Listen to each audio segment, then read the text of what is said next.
पवित्र श्रीमद् भागवत गीता, पवित्र चारों वेद, पवित्र कुरान शरीफ, पवित्र बाइबल, पवित्र गुरु ग्रंथ साहिब, पवित्र कबीर साहिब की वाणी में छुपे हुए गूढ़ रहस्य अर्थात तत्व को जानने के लिए कृपया अवश्य सुनिए जगत गुरु तत्वदर्शी संत रामपाल जी महाराज के मंगल प्रवचन।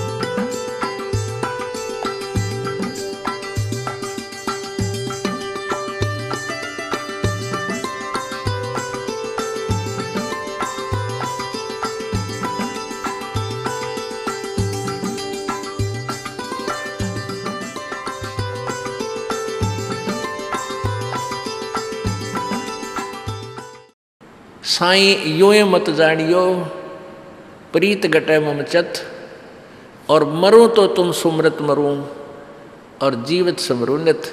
कि परमात्मा को ऐसे ही कोई ऊपरले भाव से ही इसमें लगाव मत बनाना। परमात्मा ऐसी वैसी चीज नहीं है, ये बहुत ही इम्पोर्टेंट वस्तु है और इसको ऐसी वैसी बात मत समझना। यानी जिसका नाम भगवान और सारी सुख दे और फिर हम उसको ऐसे वैसे ऊपरले भाव से उसमें लगाव रखते हैं। आपने गरीब आदमी ने 10,000 रुपये मिल जा, कहीं से चाहे वो उधारे मिल लो या उसके अपने कोई मिल गए, तो उस निर्धन को पता है वो 10,000 रुपया न कहाँ छुपाता फिरेगा और कहाँ छुपा होगा। कदे कोई बालक ना निकाल ले, मुश्किल से मिले हैं, ये करूँगा वो कितनी उसकी वैल्यू से परिचित है। और हम भगवान हमें कितना सुख देता है उसकी वैल्यू से हम परिचित नहीं है, इसलिए उसमें इतना लगाव, इतना जो ना हमारा संपर्क नहीं बन पाता। तो परमात्मा कहते हैं साईं यूं मत जानियो या प्रीत गटे ममचत, इसने ऐसे ना समझना भगवान को, नहीं तो फिर आपके हृदय में प्रेम कम हो जाएगा। और कहते हैं इतना लगाव करे मरूं तो तुम सुमरत मरूं और जीवित समरूनित। कहते हैं परमात्मा में कितनी, उस सुमरन में परमात्मा से कितना लगाव हो आपका। जैसे चंद्रमा के साथ एक चकोर पक्षी का होता है, एक चकोर पक्षी होता है, वो कौवे के आकार का होता है, थोड़ा सा बड़ा इससे। और वो क्या करता है कि चंद्रमा जब उदय होता है तो उसका कलर लाल लाल होता है, तो वहीं से उसकी नज़र टिक जाती है पर पेड़ के ऊपर। वो ऐसे सूखे पेड़ पर बैठता है, जो ऐसी टहनी पर बैठता है कि चंद्रमा और मेरे बीच में बाधा ना हो जा। तो वो चंद्रमा जब उदय होता है वहाँ से चलता है ऐसे, तो उसकी नज़र ऐसे ही रहती है, ऐसे ऐसे। जब चंद्रमा शिखर में आता है तो ऐसे करने लग जाता है, और जब चंद्रमा इधर चला जाता है वो तो ऐसे होकर गिर जाता है, वो नीचे गिर जाता है, गिर के उसकी गर्दन टूट जाती है। और गर्दन टूटने के बाद भी पड़ा पड़ा अपने दुख की परवाह ना करके और चंद्रमा अस्त होने तक उसी में नज़र रखता है। कहते हैं ऐसा लगाव करो अपने परमात्मा से जैसे चांद चकोर है, तो पुण्यात्मा इस प्रकार परमात्मा पाया जाएगा। बोलो सतगुरुदेव की जय। परमेश्वर पूर्ण ब्रह्म कबीर देव जी की असीम कृपा से ऐसे शुभ समागम प्रारंभ हुआ करते, और ऐसे शुभ समागमों में, ऐसे सत्संगों के अंदर वो पुण्य भागी प्राणी ही आया करते हैं जिनके युगों युगों के पुण्य अत्यधिक होते हैं। और अन्य प्राणी मान लीजिए किसी के कहने सुनने से ऐसे शुभ स्थान पर आ भी जाता है तो वो दोबारा नहीं आता। क्योंकि उसके पाप इतने दबाव दे जाते हैं कि वो इस अच्छे स्थान पर रह नहीं सकता। वो इतना भक्ति में कमज़ोर है। परमात्मा कबीर देव जी कहते हैं, परमेश्वर कबीर जी कहते हैं, लखबर सूरा जूझ ही लखबर सावत दे, और लखबर यति जहान में तब सतगुर शरणा ले। ऐसी पुण्यात्मा युगों युगों की लखबर सूरा जूझ ही लखबर सावत दे, और लखबर यति जहान में तब सतगुर शरणा ले।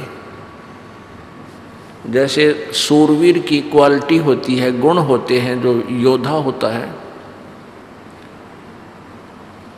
वो कितनी भी कठिनाई उसके ऊपर क्यों ना आवे, वो सत्य बोलता है। और युद्ध के अंदर वो पीठ नहीं दिखाता, अन्याय सहन नहीं कर सकता। किसी के साथ, कोई दुर्बल के साथ कोई बदतमीजी कर रहा है या किसी अबला बहन को कोई तंग कर रहा है और वो देख लेता है तो उसकी हड्डी पसली एक कर देता है, अर्थात वो अन्याय सहन नहीं कर सकता। वो उसमें ये गुण पिछले शुभ संस्कारों से, भक्ति कर्मों से ही आते हैं, और स्वयं वो बुराई नहीं करता। तो कैसे ऐसे ऐसे लाख जन्म हो चुके हों जिस प्राणी के, ऐसे सूरवीर, ऐसी अच्छी आत्मा रहा हो, और लखबर सावत दे, सावत दे बोलते हैं जिसका शरीर हाथ, जिसके दोनों हाथ घुटनों से नीचे तक लंबे होते हैं, ये पहचान होती है उस महान आत्मा की। अब तो शायद विश्व में कोई शायद ही हो, नहीं पहले बहुत हुआ करते थे, 2-4 एक समय में हो ही जाते थे। वो बहुत पुण्यकर्मी प्राणी होता है जिसके दोनों हाथ घुटनों से नीचे तक चले जाते हैं। और लखबर यति जहान में, यति जति जिसको बोलते हैं, जैसे हनुमान जैसे महापुरुष और भी बहुत से प्राणी हैं जो अपने सतजत पर ठीक रहे कुछ, तो कहते हैं लखबर सूरा जूझ ही लखबर सावत दे, और लखबर यति जहान में तब सतगुरु शरणा ले। फिर वो प्राणी कभी किसी जन्म में, और विशेषकर अब कलयुग की इस पिछली पीढ़ी में, वो ऐसे पुण्यकर्मी प्राणी परमात्मा की शरण में आते हैं। क्योंकि ये क्या करता है, ये काल भगवान, जैसे किसी ने किसी जन्म में परमात्मा कबीर जी की शरण ली, सतभक्ति की, पार नहीं हो पाया, तो उसको यहाँ अन्य ऐसे जन्म दे देता है, उसकी वाह वाह हो जाती है, फिर स्वर्ग आदि में उसको देवता बना देता है, देव पद दे देता है, और फिर उसके पुण्यों को समाप्त करवा के 84 लाख योनियों में डाल देता है, और फिर कुछ बचे हुए पुण्य और पापों का संयोग करके एक मानव शरीर भी उसको टर्न वाइज देता है। तो ऐसे आज जो पुण्यात्माएं, बेशक कोई वित्तीय हालत उनकी बिल्कुल निर्धन है, कमज़ोर है, और परमात्मा की शरण में आए हैं, वो बहुत पुण्यकर्मी प्राणी हैं। और दुर्भाग्य है उन पुण्यात्माओं का जो दूसरे संतां के फंसे पड़े हैं, 20-20, 30-30 वर्ष हो गए, वहाँ गोड्डे रगड़ते हैं, तर कुछ भी उनका पल्ला नहीं, दुख न्यों के न्यों, सारी बुराई घर कर रही है, कोई परिवर्तन नहीं समाज के अंदर। तो वो अच्छी आत्मा होते हुए भी दुर्भाग्य है उनका, जो ऐसे नकलियों के पास फंसे पड़े हैं। और सौभाग्य आपका जो कुछ तो उनसे निकल कर आ रहे हैं उनके जाल से, और कुछ पुण्यात्मा सीधे ही परमेश्वर के चरणों में आ रही है। तो इस शरण में पुण्यात्मा आती हैं, वैसे कोई आ जाता है किसी के साथ तो वो यहाँ टिक नहीं पाता, जैसे कई बार क्या देखा है कि नहर टूट जाती है, नहर टूट जाती है या फ्लड आ जाता है तो एक बार पानी बह करके ऊंचे स्थानों पर भी चढ़ जाता है, बहुत ऊंचे तक 4-4, 5-5 फुट की ऊंचाई पर ऊपर तक पहुंच जाता है फलों में, यानी पीछे के दबाव में। और जब वो सब नॉर्मल हो जाता है तो वो जल वापस आता है, फिर वहाँ नहीं टिक सकता। तो ऐसे ही जो प्राणी पुण्यकर्मी नहीं है, किसी के कहने तय, या जैसे माता पिता अपने बेटा बेटी को प्रार्थना करते हैं, लेकर भी आ जाते हैं, आते भी हैं, सत्संग में भी आ जाता है, पर वो टिका को नहीं, जिसके पुण्य कर्म नहीं है वो चला जाता है। इसके लिए परमात्मा कहते हैं कि राम कहे राजी नहीं,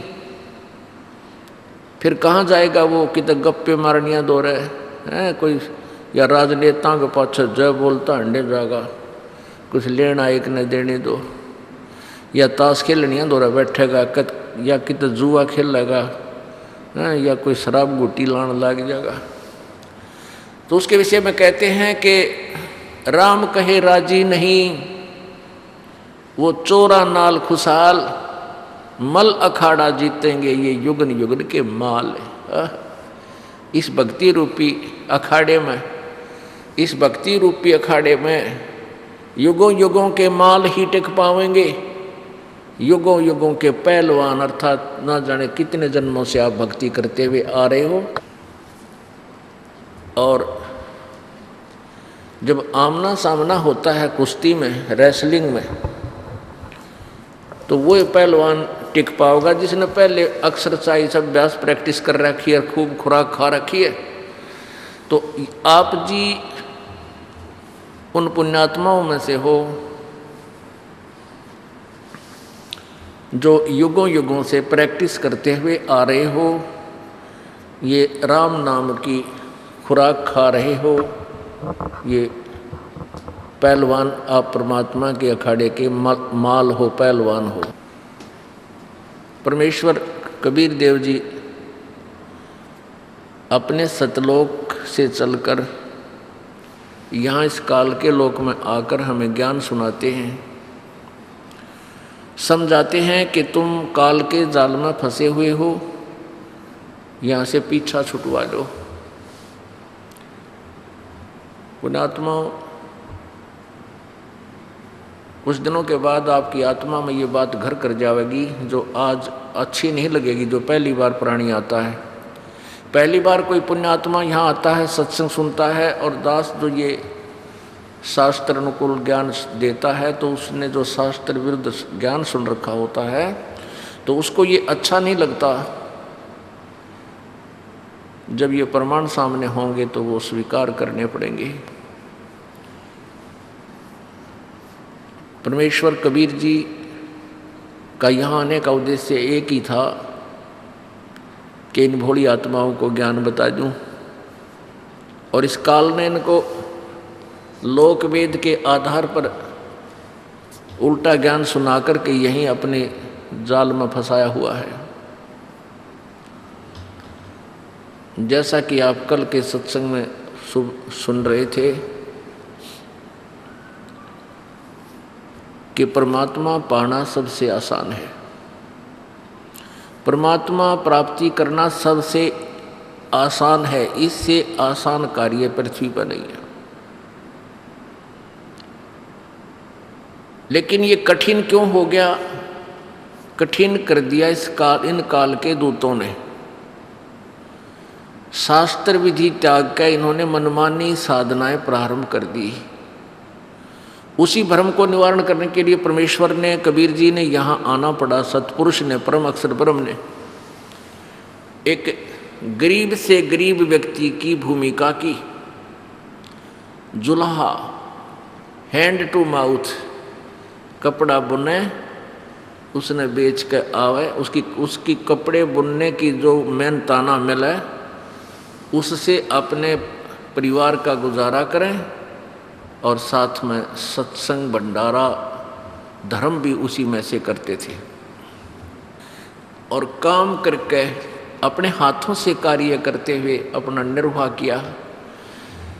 हमारा ये भ्रम निवारण करने के लिए, क्योंकि हमारी ये धारणा बनी हुई थी कि परमात्मा प्राप्ति तो वो व्यक्ति करेंगे जिन्होंने सभी घर पार त्याग दिया, कर्म सन्यासी हो गए और जंगल में चले गए, वन में, वहाँ हठ योग करते हैं, तप करते हैं, फल आहार करते हैं, एक केवल कपड़े भी नहीं पहनते, अपने जो है ना लंगोट के स्थान पर, कच्छे के स्थान पर कोई केले के पत्ते आदि लपेट कर ये दिखाते हैं कि हम बिल्कुल त्यागी और बैरागी हैं।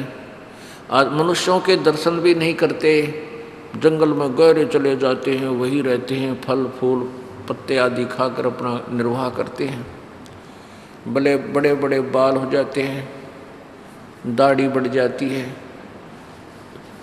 या फिर 4-5 धूने लगा कर 4-5 स्थानों पर आग, गोस उपलों की आग जलाकर उसके बीच में बैठ जाते हैं, या खड़ा होकर के तप करते। कोई किसी तरह साधना करता है, कोई किसी तरह साधना करता है। तो उन साधकों को हम ये समझते थे भाई ये तो बड़े महान आत्मा हैं, बड़े अच्छे साधना कर रहे हैं, ये परमात्मा पाएंगे। लेकिन परमात्मा की चाह फिर हमसे भी नहीं छूट रही थी, जबकि हम ये भी सोचते थे कि हमें भगवान नहीं मिल पाएगा, क्योंकि हम गृहस्थी हैं, हम बाल बच्चेदार हैं, हम घर नहीं त्याग सकते, इतनी कठिन साधना भी करना हमारे बस की बात नहीं है। लेकिन फिर भी भगवान की चाह अंदर से नहीं जा रही थी, क्योंकि हम युगों युगों के माल थे। हमारे हृदय में वह तड़फ भगवान की प्रॉपर बनी हुई थी, वह हट नहीं पा रही थी। हमारी ये गलत धारणाएं थी, उनको निवारण करने के लिए परमात्मा ने क्या बताया है कि एक भक्त बता रहा था, जब इस दास ने उपदेश लिया ही था, और जैसे परमात्मा का ये ज्ञान प्राप्त होने के बाद तो फिर यही चर्चा चलती है। तो जैसे भी हम ऑफिस में बैठते थे, 2-4 भक्त जो व्यक्ति होते थे, वो उनसे चर्चा चलाए बिना नहीं डिटा जाता कि अभी कबीर साहब पूरे परमात्मा हैं, उनकी भक्ति से पूर्ण मोक्ष होता है। तो हंसी करा करते मेरी वह नो क्या करते, यो नया भगवान देख लो, यो बिराना कितने ले आया एक और कबीर न भगवान बताओ। अब उनका कहना भी ठीक था और मेरा कहना अपनी जगह ठीक था, क्योंकि उनको ज्ञान नहीं था और मुझे ज्ञान पूर्ण हो लिया था। तो उन्हीं में से एक कह रहा है कि भगवान न्यू ना पाओ, जिस तरह आप डरे ढोरे हो, आप तो नौकरी भी कर रहे हो और भक्ति भी कर रहे हो, भगवान तो सब कुछ त्याग के और कति एकांत स्थान पर जाके और फिर देखा नहीं दुनिया का नहीं, तब मिलता है। तो आगे वो बढ़ा रहा अपनी बात को कि एक बार मैं वहाँ पहुँच गया ऋषिकेश, ऊपर चढ़ा गया पहाड़ों पर। तो वहाँ 20-30 व्यक्ति चर्चा कर रहे थे कि भाई यहाँ एक महात्मा रहता है इस आगे पहाड़ियों में, जंगल में, और अपने शरीर पर केवल पत्ते लपेट कर रखता है, ना वस्त्र पहनता है, नंगे पैरों रहता है, और बड़े बड़े बाल दाढ़ी बढ़ा रखी है। तो वहाँ इसलिए बैठे थे वो कि हो सकता है वो इधर घूमता फिरते आ जावे, एक बार ऐसे महात्मा के दर्शन हो जाएं तो कल्याण हो जा। तो कहता है कि मैं भी अगले दिन सुबह वक्त से वहाँ जा बैठा, और भी 5-7-10 बैठे थे, देख रहे थे इधर उधर के, इधर आ जाता वो कई बार। तो क्या हुआ, इतने में वो महात्मा आया। अब उसने हमें देख लिया, जब हमने उसे देखा तो उसकी पीठ हमारी तरफ थी, उसका दर्शन नहीं हुए, और वो अंदर भाग के दौड़ कर अंदर भाग गया, गहरा चला गया कि तो गुफा बना रखी है उसमें बढ़ गया। जब दर्शन हो जाते तो बेड़ा पार हो जाता। ऐसे होते हैं साधु परमात्मा संत।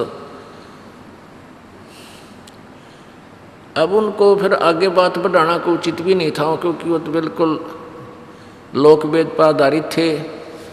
तो परमात्मा की वो बातें, वो वाणी याद आती है कि केड़े की कोपीन है, कोपीन कहे लंगोट को पर्दे पे बांध लेते हैं, केड़े की कोपीन है और फूल पान फल खाही, और नरक का मुख नहीं देखते वो बस्ती निकट न जाही। वो जंगल के रोज हैं जो मनुष्यों बिद के जाही, और निस्तिन फिरें उजाड़ में नो परमात्मा पावन आई। क्या बताते हैं कि कीड़े की तक कोपीन बांध रखी हो पर्दे पर, और जिसको तुम कहते हो फूल पान पत्ते खा के गुजारा करता है, वो बस्ती में आटा किसी आहार मांगने नहीं आता, वो भिक्षा लेने मांगने भी नहीं आता। और आदमी दिख जाते हैं तो भाग कर बिदक के अंदर भाग जाता है, दौड़ कर छुप जाता है। उसके विषय में कबीर परमात्मा कहते हैं वो तो जंगल के रोज हैं, जिनको तुम संत कहते हो, जो आदमियां तो बिदक के बाजे, जो मनसा डरे, वो भगवान ने के पाएंगे। केले की कोपीन है जो फूल पान फल खाई, और नरक का मुख नहीं देखते जो बस्ती निकट ना जाई। वो जंगल के रोज हैं नील गायें जो भागती फिरा रहे फुदकती सारा दिन, उड़ा तूड़ा नो भाग रही हम, आदमियां तो डर के भाग्या करें, नील गायें रोज। कहते हैं वह तो जंगल के रोज हैं, घास फूस वह खावे, घास फूस वो खाते हैं, और निस्दिन फिरो उजाड़ में, चाहे दिन रात धक्के खाओ उस उजाड़ में, जहाँ कोई भी ना, उसको उजाड़ बोलते हैं, जहाँ बस्ती ना हो मनुष्य ना हो, उजाड़ बोलते हैं देसी भाषा में। कहते हैं निस्दिन फिरो उजाड़ में नो भगवान पावे नाही। फिर क्या बताते हैं, डेरे डंडे खुश रहो, ये खुश रे लेना मोक्ष, और द्रुपर लाद पार हो गए फिर गृहस्थी में के दोष। अब देखो एक का अमृतवाणी कितना सुलझा देती है कि तुम धरु और प्रहलाद को पार हुआ बोलते मानते हो। आपके इतिहास में धरु और प्रहलाद पार हो गए, उनके गुण गाए जाते हैं। तो परमात्मा भी कहते हैं डेरे डंडे खुश रहो, अपने घर में रहो, चाहे शादी करवाओ या ना करवाओ वो अलग बात है। डेरे डंडे खुश रहो, ये खुश रे लेना मोक्ष। अगर कोई ये कहता है भी ऐसे घर त्याग जाने से, बचपन से घर से निकल जाने से, बाल ब्रह्मचारी रहने से ही परमात्मा प्राप्ति होती है, तो कहते हैं खुश रे, यानी ये हिजड़े, ये तो तुम्हारे उन संतों से जो घर त्याग के जा रहे हैं उनसे पहले भी परमात्मा पाने के अधिकारी हैं। अगर ब्रह्मचारी रहने मात्र से ही प्रभु प्राप्ति हो, लेकिन परमात्मा कहते हैं दुराचार भी महापाप का कारण होता है। डेरे डंडे खुश रहो, ये खुश रे लहना मोक्ष, और द्रुपर लाद पार हो गए फिर गृहस्थी में के दोष। हमारा मोतिया बिन था, हमारी सोच बालक जैसी थी, कथाएं सुना करते थे, कोई निर्णय नहीं हो पावा था। परमेश्वर कबीर जी ने ऐसा निर्णायक ज्ञान दे रखा कि तुरंत फैसला कर रखा है, प्लस माइनस करके उसी समय निष्कर्ष निकाल रखे। प्रहलाद को 10 वर्ष की आयु में परमात्मा मिल गए थे, नरसिंह रूप धारण करके आए थे। उसके बाद प्रहलाद ने जब जवान हुआ तो शादी कर ब्याह करवाया, बालक हुए। राजा बलि, जिसने इंद्र की पदवी प्राप्त करने के लिए 100 मन देसी घी की, 100 मन देसी घी, 1 मन 40 किलो का, 100 मन देसी घी एक यज्ञ में लगना होता है, जिसमें हवन भी होए और भंडारा, धर्म भंडारे में भी 100 मन घी लगे। 100 मन घी मतलब 300 टीन, लगभग एक समय में 300 टीन घी के लगे। और उसकी कुछ टर्म कंडीशन होती हैं उस यज्ञ की जो वो करते थे, और उस टर्म कंडीशन में वो सफल रहे, वो फेल ना हो, तो वो एक यज्ञ हुई। ऐसी 100 यज्ञ करे तो ऐसी यज्ञ करने लगा था वो राजा बलि, जो प्रहलाद का पोता था।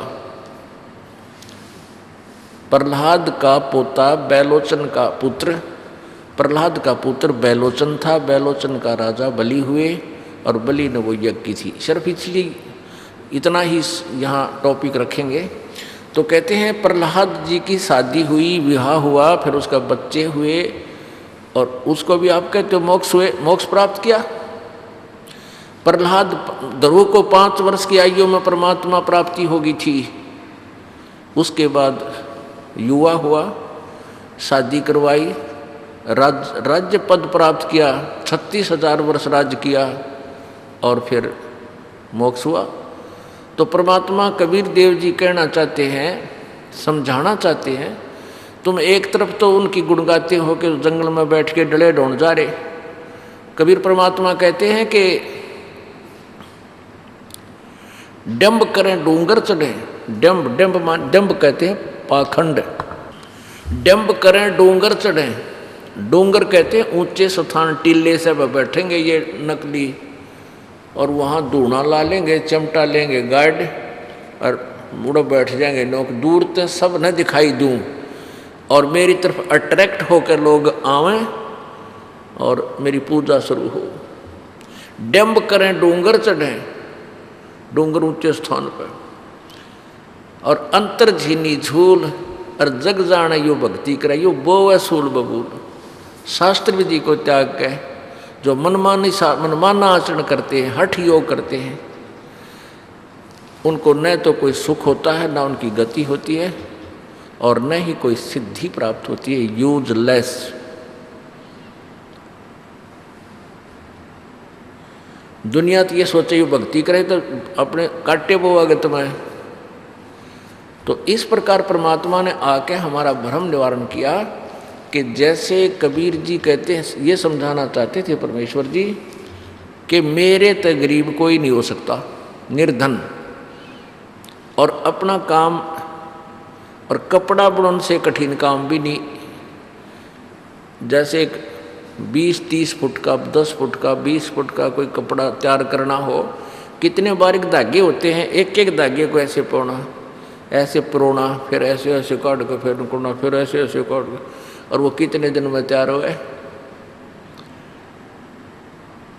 कहते हैं अपना काम भी करे, भगवान भी बजे।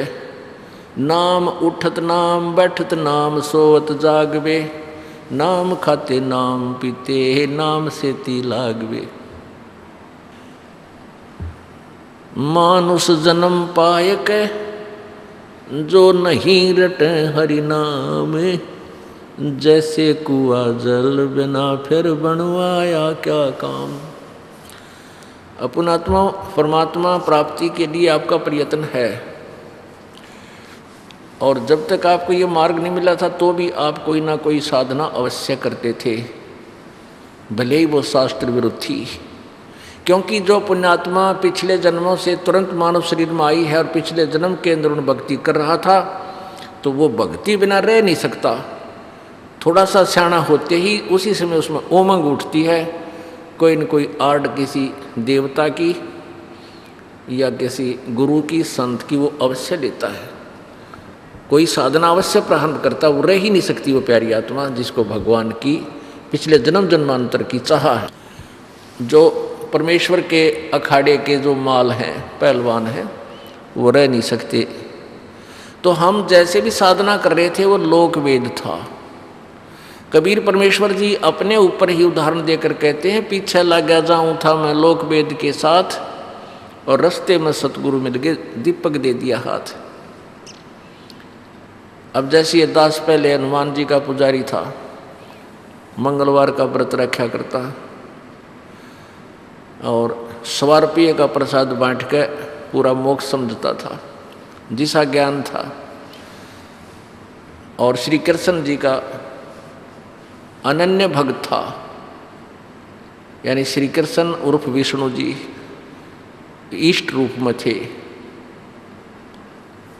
और भगवान शंकर की भी पैरेलल साधना करते थे। हृदय में जगह पूरी थी, ऐसे ही बहुत उनके प्रति श्रद्धा थी। लेकिन मुख्य रूप में विष्णु जी की उपासना हम करते थे। गीता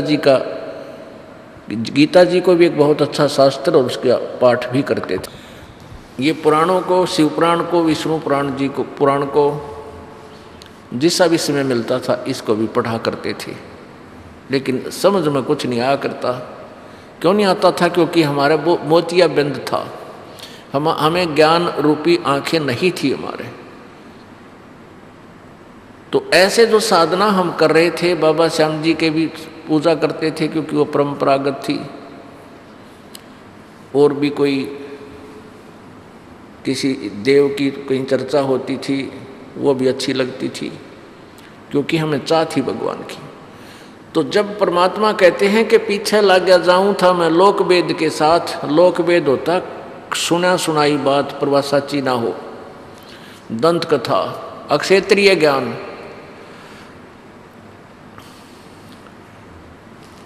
तो कहते हैं पीछे लग गया जाऊं था मैं लोक वेद के साथ, रस्ते में सतगुरु मिल गए और दीपक दे दिया हाथ। पीछे लग गया जाऊं था लोक वेद, जैसे साध नाम कर रहे थे वो लोक वेद था। हनुमान चालीसा 7 बार कराया करता ये दास। और फिर जैसा भी कोई मंत्र था या कोई अच्छी पढ़ा करते उनमें से कोई अच्छी भगवान की स्तुति होती वह नोट कर ली, उसको सुबह शाम करने लगे। गीता जी के कुछ श्लोक, गायत्री मंत्र।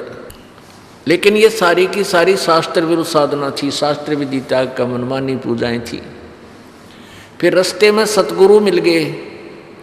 इस भक्ति रूपी सफर में, इस भक्ति के मार्ग में सतगुरु मिल गए, तत्वदर्शी संत मिले और उन्होंने ये तत्व ज्ञान रूपी दीपक टॉर्च दे दी हमारे हाथ में।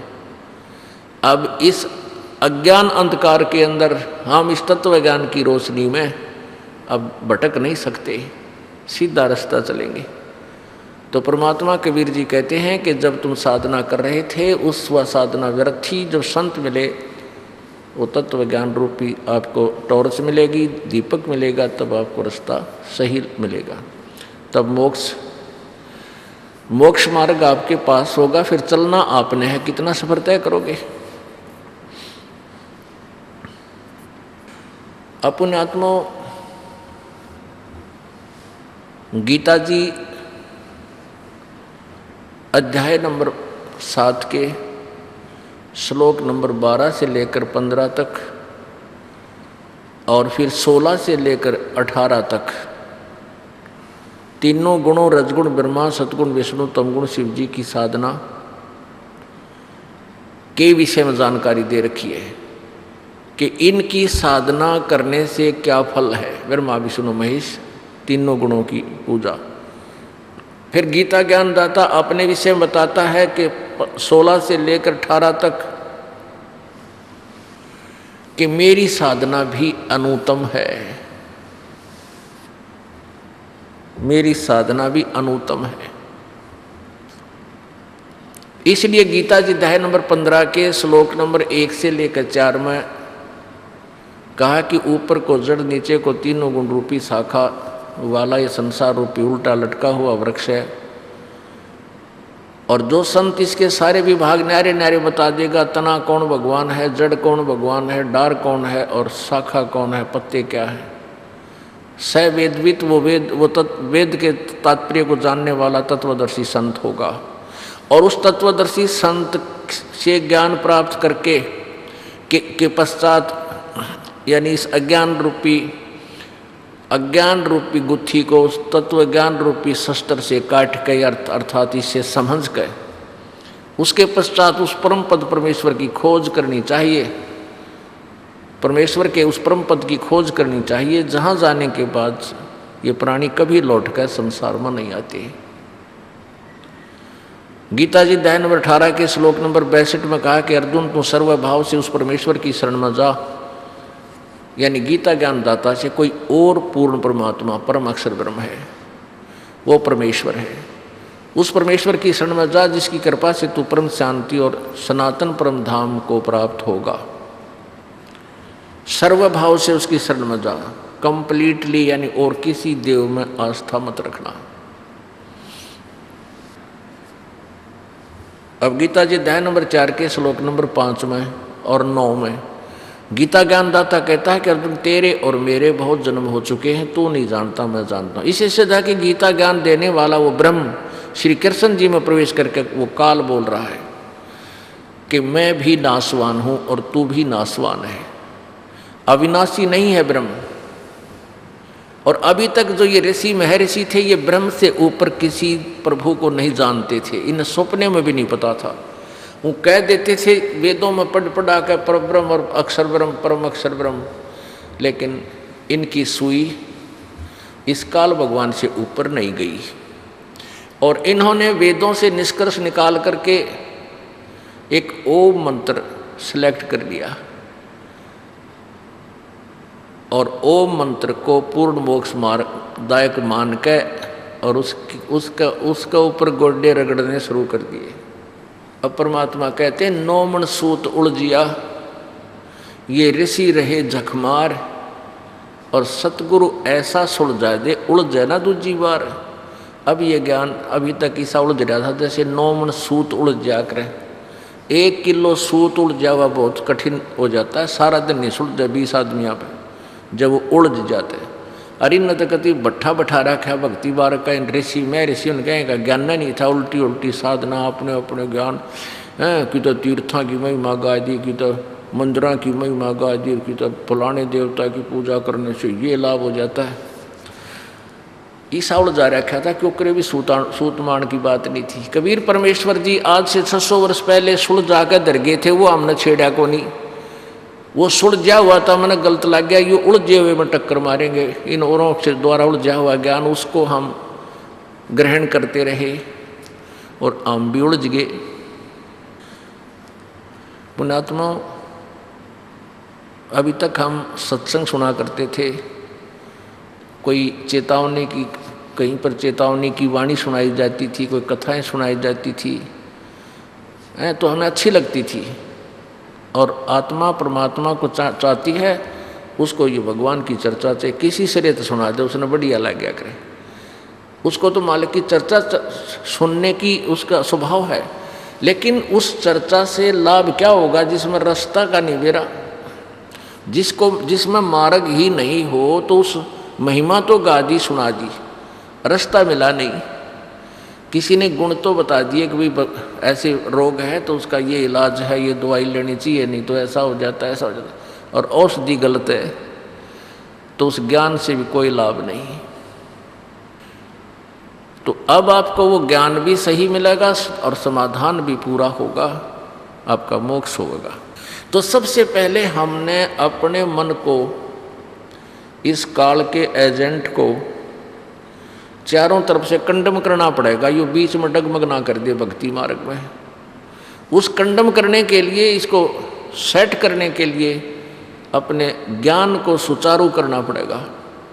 गीता जी अध्याय नंबर 2 के श्लोक नंबर 53 में लिखा है कि अर्जुन के जिस समय तेरी बुद्धि भिन्न भिन्न प्रकार के भ्रमित करने वाले वचनों से हट के एक परमात्म तत्व के ज्ञान पर, तत्व ज्ञान के ऊपर सेट हो जाएगी, एक ज्ञान पर टिक जाएगा तो तत्व ज्ञान पर, तब तो तू भगत बनेगा, तब तो तू योग को प्राप्त होगा। योग माने भक्ति साधना, तब तो तू साधक बनेगा, तुझे योग प्राप्त होगा। न सोच ले तब तो तू भक्ति के योग बना। तो पुण्यात्मा, जब तक हमें तत्व ज्ञान नहीं है, हमें कोई भी ये हमारा इंडोला बना रखा था इन संतों ने, कोई कुछ मंत्र दे रहा है, कोई कुछ साधना बता रहा है, कोई कुछ है, और कोई कैसा ज्ञान दे रहा है, कोई किसी को भगवान बतावा है, कोई कुछ साधना से मोक्ष मान रहा है। तो इन्होंने हमें भ्रमित कर रखा था। तो सबसे पहले इस मन को हमने सेट करना पड़ेगा, और जब तक ये मन सेट नहीं होगा तब तक हम परमात्मा के निकट भी नहीं जान देगा। ये इतना नालायक से। उसके लिए हमने सबसे पहले तो ये अपने पल्ला गांठ लगानी पड़ेगी। सबसे पहले तो ये विचार अपने हृदय में दृढ़ करना पड़ेगा कि जो सदग्रंथ है हमारे, ये हमारा सिलेबस है, आध्यात्मिक मार्ग का। पुण्यात्माओं, जैसे हम बच्चे विद्यालय में पढ़ते हैं तो उनका सिलेबस सेट किया जाता है, उनका पाठ्यक्रम निहित किया जाता है और उस पाठ्यक्रम के आधार पर टीचर को पढ़ाना चाहिए और पढ़ाते हैं। और उसी पाठ्यक्रम से फिर उनके प्रश्न यानी एग्ज़ाम होता है, उनका इम्तिहान होता है। और जिस बच्चे ने सिलेबस से पढ़ रखा है तो वो अपना सफल भी होगा, और जिन्होंने आउट ऑफ सिलेबस पढ़ रखा है तो सारे असफल होंगे। ये तो बिल्कुल सीधी सी बात है।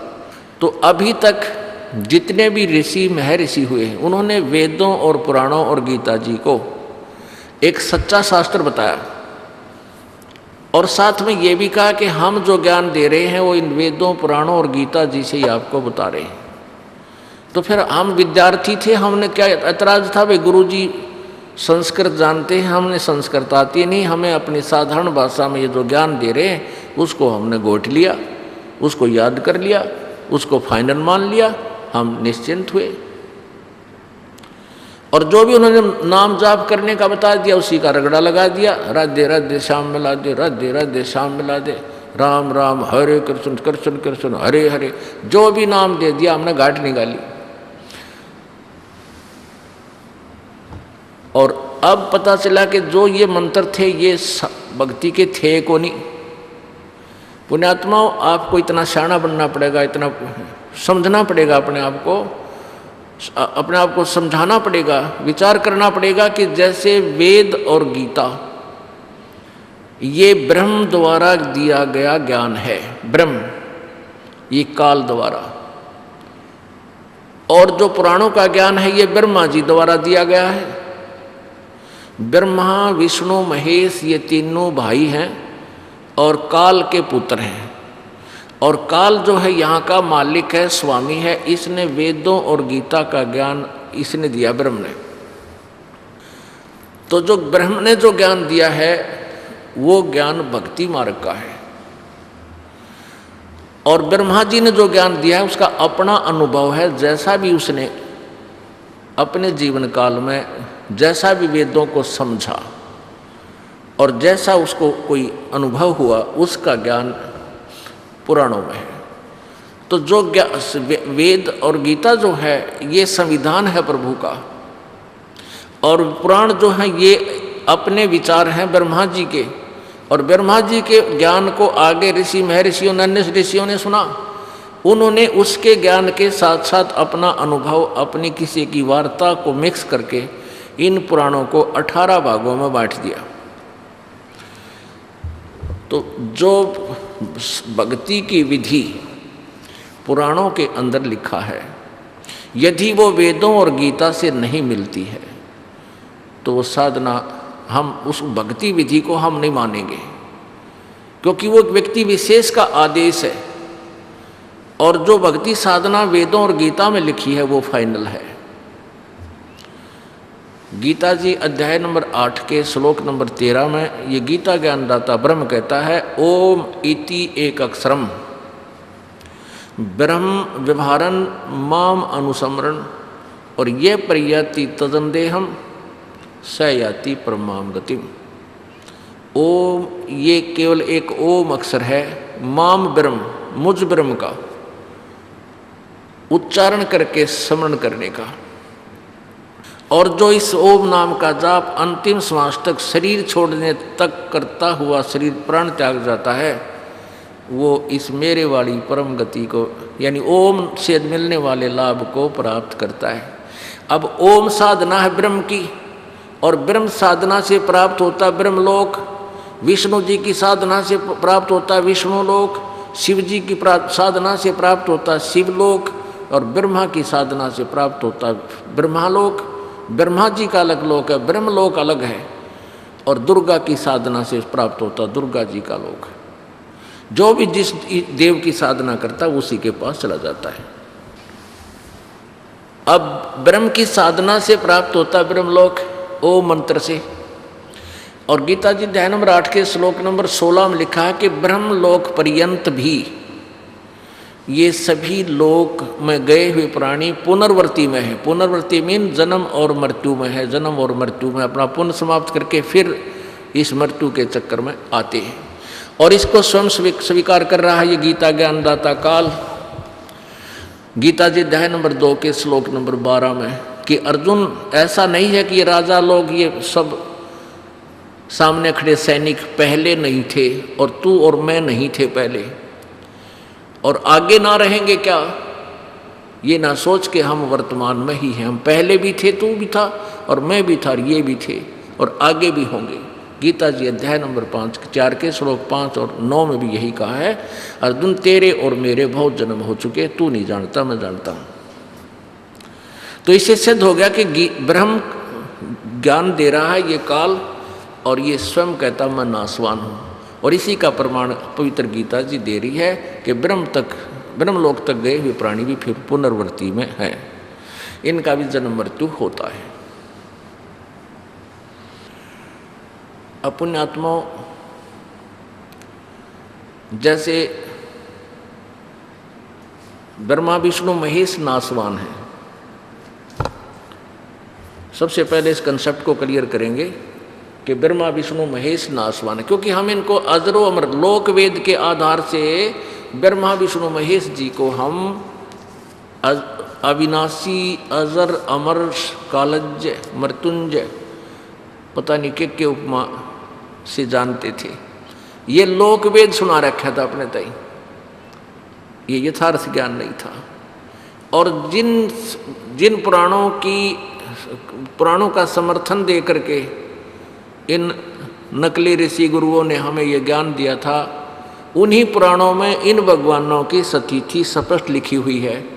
पहले हमारे पूर्वज अशिक्षित थे और ये ब्राह्मण लोग जो ये संस्कृत पढ़ने के अधिकारी थे, ये ब्राह्मण सारे नहीं थे। ब्राह्मण कुछ एक व्यक्ति को ब्राह्मण ब्राह्मण कहलाते थे जो गुरु पद प्राप्त कर लेते हैं। बाकी जो उसी समुदाय के लोग भी ब्राह्मण कहलाते, वो ब्राह्मण नहीं है। जैसे किसी का दादा परदादा वैद्य था, चौथा पांचवां दादा, और अच्छा वैद्य था, उसके बाद उसके बाद एक दो बच्चा उनका और वैद्य हो गया।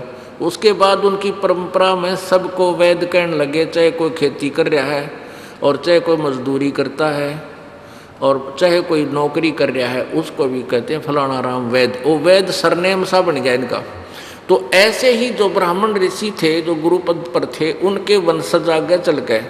अब वर्तमान में वो ब्राह्मण चाहे कोई मजदूरी कर रहा है, कोई खेती कर रहा है, कोई अपना नौकरी करता है, कोई बिजनेस करता है, और वो भी ब्राह्मण कहते हैं अपने आप को। वो ब्राह्मण नहीं है, वो ब्राह्मण नहीं है। ब्राह्मण वो है जो गुरुपद प्राप्त करके अन्य को ज्ञान देते हैं। तो इन ब्राह्मण लोग जो गुरुपद प्राप्त थे, उन्होंने संस्कृत को जाना, काशी विद्यापीठ को पढ़ा, शिक्षा ग्रहण की और संस्कृत तो सीख ली, लेकिन तत्व ज्ञान नहीं था। इसलिए उन्होंने इन पुराणों की आड़ लेकर सट्टे मार दिए। ब्रह्मा विष्णु महेश अजरो अमर हैं, ये सर्वेश्वर हैं, ये किसी इनके कोई माता पिता नहीं, इनकी जन्म मृत्यु नहीं होती, यही सारे ब्रह्मांडों के रचनहार हैं। अब देखिएगा श्री देवी पुराण में ब्रह्मा विष्णु महेश की सती थी। ये है दुर्गा यानी शक्ति पुराण, देवी पुराण, श्रीमद देवी भागवत कहो चाहे देवी पुराण कहो। संपादक हनुमान प्रसाद पोदार, चमनलाल गोस्वामी। ये कहाँ से प्रकाशित है और मुद्रित है? प्रकाशक में मुद्रक हैं गीता प्रेस गोरखपुर, गोविंद भवन कार्यालय, कोलकाता का संस्थान। ये इनके फ़ोन और फैक्स नंबर है।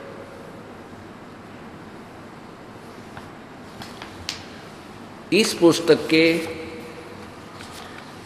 के अंदर तीसरे सकंद में और 123 पृष्ठ पे है। ये सकंद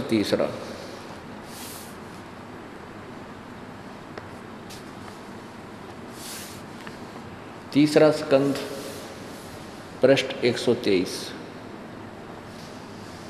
यहाँ विष्णु जी अपनी माता दुर्गा यानी देवी की स्तुति कर रहे हैं। क्या कहते हैं, तुम शुद्ध स्वरूपा हो, ये सारा संसार तुम्हीं से उद्भासित हो रहा है।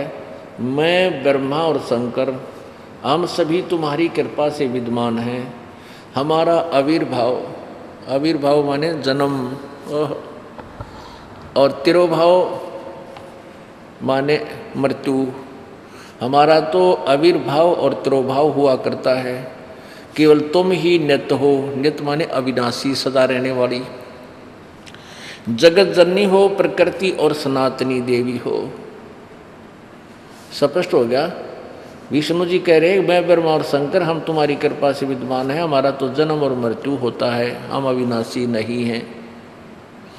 अब शंकर भगवान भी समर्थन कर रहा है। भगवान शंकर बोल रहे हैं, बोले देवी यदि महाभाग विष्णु तुम्ही से प्रकट हुए हैं तो उनके बाद उत्पन्न होने वाले ब्रह्मा भी तुम्हारे ही बालक हुए। फिर मैं तमोगुणी लीला करने वाला शंकर क्या तुम्हारी संतान नहीं हुआ? अर्थात मुझे भी उत्पन्न करने वाली तुम ही हो। शिवे, संपूर्ण संसार की सृष्टि करने में तुम बड़ी चतुर हो। आगे देखो, इस संसार की स्थिति, सृष्टि, स्थिति और संहार में तुम्हारे गुण सदा समर्थ हैं। उन्हीं तीनों गुणों से उत्पन्न हम ब्रह्मा, विष्णु एवं शंकर नियमानुसार कार्य में तत्पर रहते हैं। नियमित कार्य में हम जैसा कर्म कोई करता है वैसा ही फल दे सकते हैं। हम केवल इतना ही कार्य करते हैं और हम आपके इन तीनों गुणों से उत्पन्न है। रजगुण ब्रह्मा है जी है, सतगुण विष्णु जी, तमगुण शंकर जी है। इति सिद्धम। इस पैरे में दो बात सिद्ध होगी, रजगुण ब्रह्मा जी, सतगुण विष्णु, तमगुण शिव जी। और ये तीनों देवता केवल वर्क डन, किया कर्म देते हैं जो इनको हिदायत दी जाती है, नियमानुसार कार्य ही कर सकते हैं। अब इस पवित्र पुराण के लेख ने स्पष्ट कर दिया कि ब्रह्मा, विष्णु, महेश नासवान हैं, इनकी जन्म मृत्यु होती है। दुर्गा इनकी माता है और रजगुण ब्रह्मा जी, सतगुण विष्णु, तमगुण शिव जी। इसमें चार कंसेप्ट क्लियर हो गए। एक तो ब्रह्मा, विष्णु, महेश नासवान है, दूसरे इनकी माता या दुर्गा है, और तीसरा रजगुण ब्रह्मा है, सतगुण विष्णु, तमगुण शिव जी। और चौथा ये हो गया कि ये केवल नियमित काम ही कर सकते हैं, किसी के कर्म में ये कम बत्ती नहीं कर सकते, किसी को चेंज नहीं कर सकते।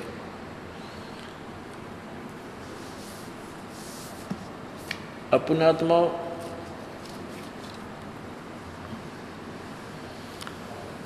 अब इन सदग्रंथों को देख करके फिर हम ये मन कहाँ जाएगा? इसको मानना पड़ेगा कि पहले हमने गलत ज्ञान प्राप्त था। अपने आत्मा पवित्र गीता जी आपको दिखाते हैं, अध्याय नंबर 7 के श्लोक नंबर 12 से लेकर 15। इसमें क्या लिखा है कि तीनों गुणों रजगुण ब्रह्मा, सतगुण विष्णु, तमगुण शिव जी से जो कुछ भी हो रहा है, ये ज्ञान गीता ज्ञानदाता कहता है उसका मूल कारण मैं ही हूँ।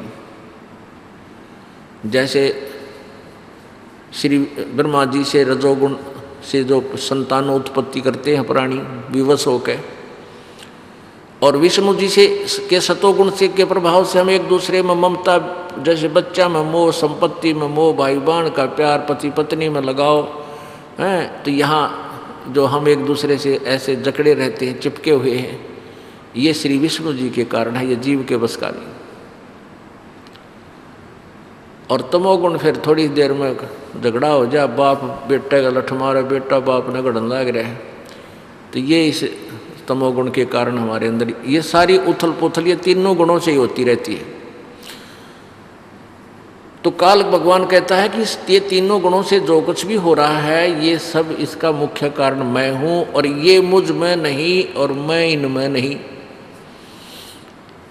क्योंकि ये 21वें ब्रह्मांड में रहता है। इन तीनों पुत्रों को, रजगुण ब्रह्मा, तमगुण शिव, सतगुण विष्णु, तमगुण शिव जी को यहाँ अलग अलग एक राजधानी बना रखी इनकी, और वहाँ बैठकर ये तीन लोक के प्राणियों को कंट्रोल करते हैं। इस पृथ्वी लोक के एक कॉमन स्वर्ग लोक है, उस स्वर्गलोक के और नीचे एक पाताल लोक है, इन तीनों लोकों के प्राणियों को ये कंट्रोल करते हैं।